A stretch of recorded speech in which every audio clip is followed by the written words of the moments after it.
artística na Holanda e também na Espanha para executar o projeto Residir Pimenta em Conexão. Trata-se de um intercâmbio com importantes artistas de renome internacional na manipulação de bonecos e na palhaçaria feminina. Vamos conversar sobre esse assunto mais com a Fernanda Pimenta, já está aqui conectada com a gente via internet. Fernanda, uma ótima tarde para você, seja bem-vinda aqui ao Tom Maior. Olá, Jéssica. Olá a todos que estão assistindo o programa Tom Maior da TV Sagres. Muito obrigada por esse espaço. Fernanda, conta pra gente, para quem está acompanhando aqui o Tom Maior, o que é esse projeto Residir, né? Fala um pouquinho mais dessas experiências que você está tendo aí com esses intercâmbios internacionais. Bom, eu sou atuante, eu sou trabalhadora da cultura do estado de Goiás já há alguns anos, né? Desde 2003.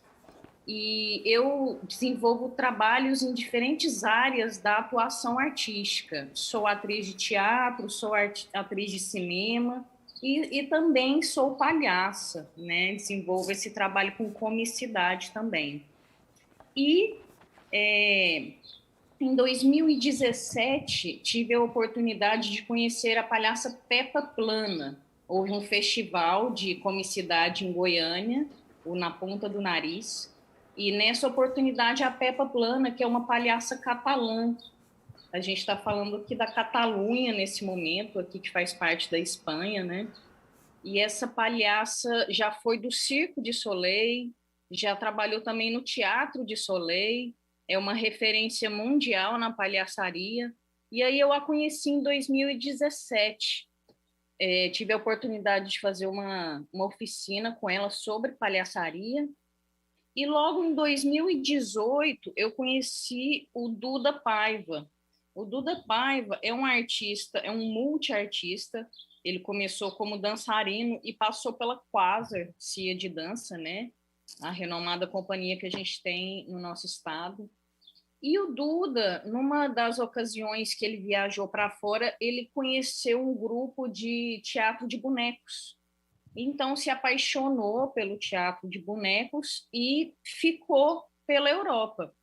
Acabou se estabelecendo na Holanda e está lá há mais de 20 anos e fundou uma companhia também e tem uma técnica específica também de teatro de bonecos. Então, eu fiz também oficina com o Duda em 3 partes no ano de 2018, proporcionada pela UFG. Essa é um programa de extensão da UFG. Então, conheci a Peppa, conheci o Duda em tempos, né, muito próximos, e nasceu em mim esse desejo de estar aprofundando essa vivência primeira, né, que eu tive com eles, com os dois. Então, eu senti esse desejo de aprofundar esses trabalhos. E logo em seguida, um edital de muita importância para o estado de Goiás, não só para o estado de Goiás, né, mas para Goiânia, para o Brasil também, e que é o Fundo de Cultura do estado de Goiás. Ele estava aberto.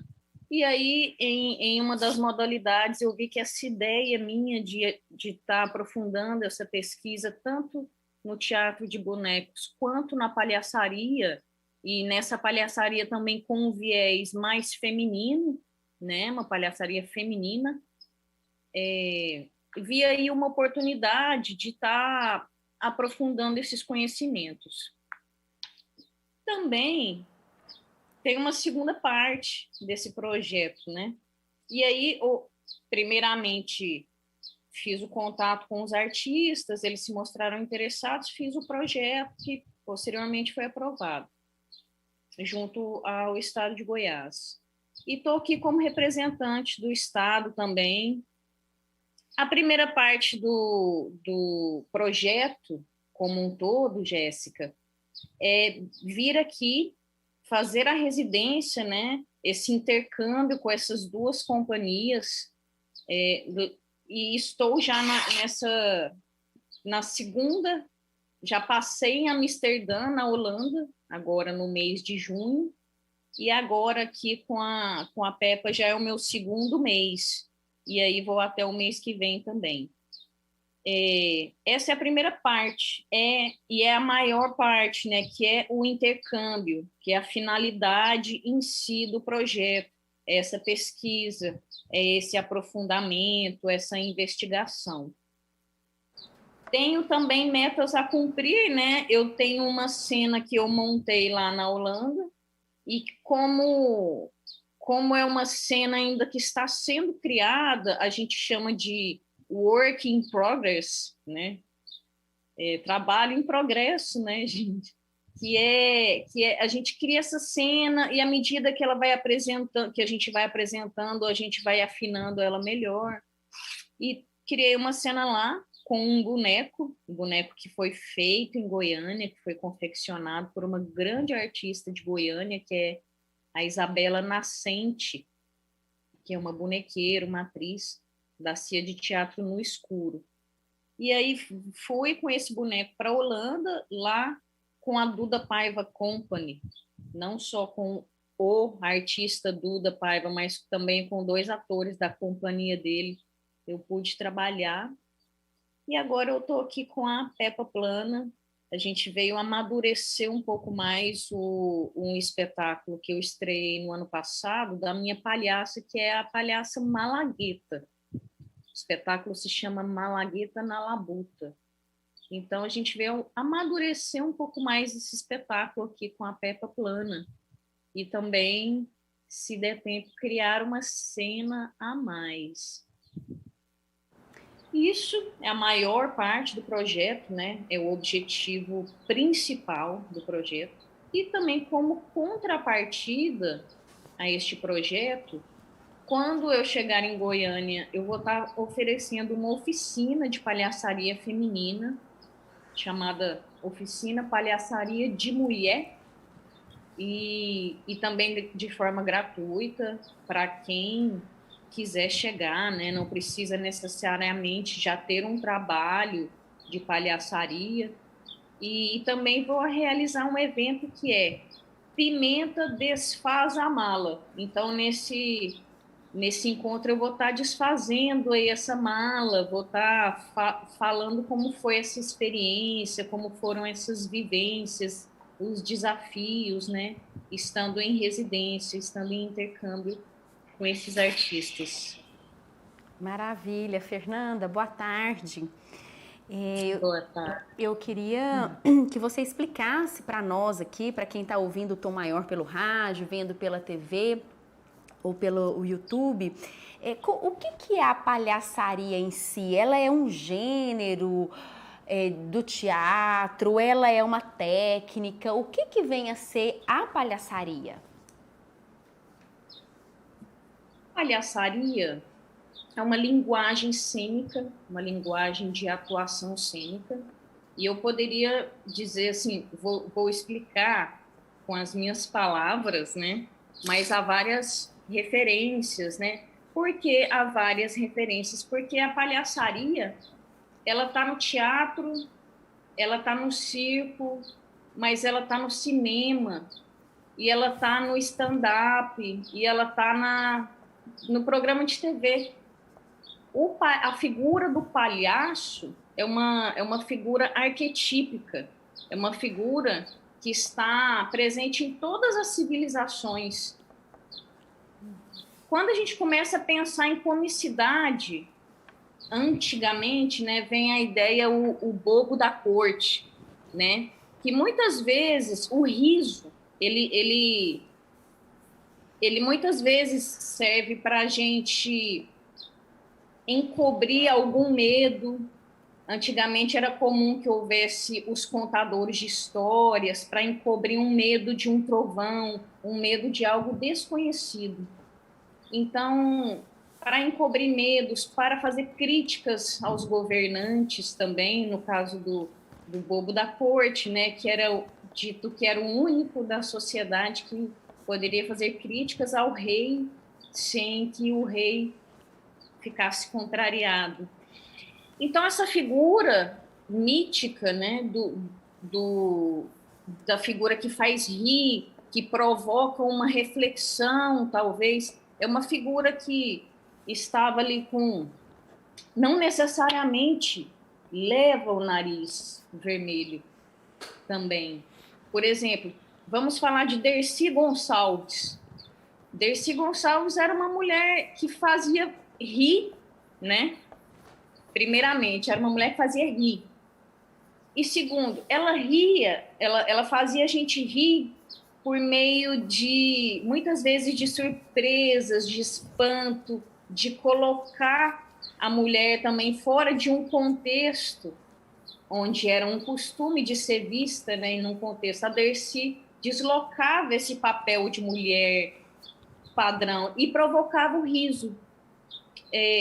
Muitas vezes, vamos pegar uma outra figura, assim, o Charlie Chaplin, né, no cinema, uma figura muda, que não tem o nariz vermelho também, mas que tem ali todas as características do erro, do fracasso. O palhaço, ele está num lugar que passa pela infância, passa pela ingenuidade, passa pelos nossos medos, principalmente pelo fracasso do ser humano. O palhaço abraça o seu próprio fracasso. E quando o espectador reconhece o seu fracasso no palhaço, gera riso, gera identificação, gera reconhecimento. Essa é mais ou menos a figura do palhaço, a palhaçaria. Fernanda, é importante também um ponto a gente trazer aqui é a respeito do papel da mulher na comicidade, né? Como que você avalia as reflexões que a gente pode fazer a respeito deste assunto e também a sua avaliação, porque por muitos anos, né, as mulheres tiveram pouco espaço para se desenvolver nesse meio, né? Como que você avalia esse processo de desconstruir essa realidade também? Então, o papel da mulher na comicidade é algo recente. Eu estou desenvolvendo também uma pesquisa de doutoramento que eu falo sobre a dramaturgia feminista das palhaças contemporâneas. E também falar o termo feminista pode causar também uma certa repulsa, né? Porque já se imagina um exagero dessa luta das mulheres, mas é só isso, é uma luta para a gente denunciar nossos desconfortos, né? Enquanto uma pessoa que vive em sociedade. Então, assim como aconteceu no início do século passado, as mulheres elas estavam fadadas a um lugar de vida privada. Ou seja, as mulheres normalmente ficavam em casa, cuidando, né, da casa, dos filhos, e o homem ia para a vida pública, né? Ele ia para a rua para trabalhar e tudo mais. Então, desde sempre, as mulheres ficavam um pouco mais escondidas nessa redoma familiar, enquanto o homem podia transitar. Nesse trânsito, o homem, também o artista de circo, né, o artista do teatro, do cinema, também como a mulher tinha esse hábito de estar fadada à vida domiciliar e privada, o homem, consequentemente, foi alcançando esses espaços públicos um pouco mais do que a mulher. Ao passo que, mesmo quando a mulher conseguia os registros desta mulher que conseguia um espaço num circo ou num teatro, falo ali século passado, né? Décadas de 40, 50, 60. Então, no fim dos anos 80, começaram a aparecer mulheres vestidas de palhaças, porque também houveram as primeiras palhaças do Brasil se vestiam de palhaços. E há também, meninas, uma crença que já foi espalhada por aí, por alguns renomados estudiosos, inclusive, de que a mulher não é engraçada, de que a mulher a beleza destitui a graça da mulher também. Também tem essa lenda de que uma mulher que é bonita não pode ser engraçada. Então, assim, a gente se acostumou, eu também, mulher, nós nos acostumamos a consumir produtos em que os homens estão protagonizando, os homens são engraçados. A gente se acostumou a consumir esses produtos nos quais os homens são os cômicos. Então, quando entra uma mulher, é um pouco estranho. Então, a gente, enquanto espectadores, temos também que consumir mais as mulheres cômicas, as mulheres que vêm da comicidade, para a gente achar cada vez mais engraçadas. E nós somos muito engraçados. Viu, Fernanda? Fernanda, é isso. Nosso tempo, infelizmente, acabou. Agradeço aqui, né, a conversa, a disponibilidade de estar aqui com a gente no Tom Maior. Já deixa espaço aberto, né? Mês que vem, em agosto, então, está prevista essas oficinas que você vai ministrar para os artistas goianos. O espaço aqui no Tom Maior está aberto também para, quando chegar a data, a gente conversar também sobre esse trabalho. Muito obrigada e até uma próxima, então. Agradeço muito o espaço. Até a próxima. Conversamos então aqui no Tom Maior com a Fernanda Pimenta, ela que está fazendo residência artística internacional para executar o projeto Resistir.